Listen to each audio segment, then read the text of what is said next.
उपोषण मागे घेतल्यानंतर जरांगेंवर संभाजीनगरमधील रुग्णालयामध्ये उपचार सुरू आहेत।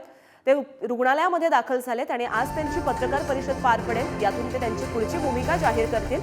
मनोज जरांगेंची आज ही पत्रकार परिषद पार पडेल। उपोषण मागे घेतल्यानंतर जरांगे हे रुग्णालयात आहेत आणि त्यानंतर आता हे आपली भूमिका पत्रकार परिषदेतून मांडणार आहेत। तर याबाबत अधिक माहिती जाणून घ्या आमचे प्रतिनिधी विक्रांत यांच्याकडून।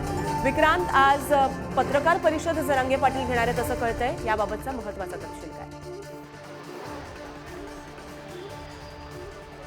कारण खरं तर काल ज्यावेळी मनोज जरांगे पाटील यांनी आपलं उपोषण मागे घेतलं त्यावेळी त्यांनी असं सांगितलं की इथून पुढे आता या उपोषणाचं रूपांतर जे आहे ते साखळी उपोषण या रूपांतरात करायचं।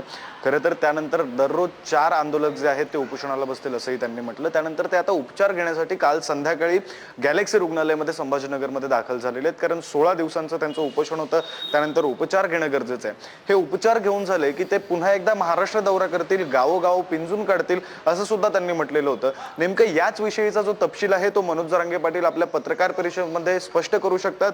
दुसरीकडे काल जो एक व्हिडिओ समोर आला होता मुख्यमंत्री आणि नाना पटोले यांच्यातील संवादाचा, ज्यामध्ये कोणाचंही नाव घेतलं गेलेलं नव्हतं, मात्र मराठा आंदोलकांमध्ये त्या व्हिडिओमुळे असंतोष पसरलेला होता। त्या व्हिडिओवर सुद्धा मनोज जरांगे पाटील जे आहेत ते भाष्य करू शकतात। त्यामुळे विविध विषय जे आहेत त्याविषयी मनोज जरांगे पाटील हे आजच्या पत्रकार परिषदेमध्ये पत्रकारांना संबोधित करतील आणि मराठा समाजाला काय आवाहन करतायत ते पाहणं अधिक महत्त्वाचं असेल। नक्कीच विक्रांत, याकडे आपलं लक्ष असणार आहे। नेमकं ती काय भूमिका स्पष्ट करतील हे पाहणं महत्त्वाचं ठरेल।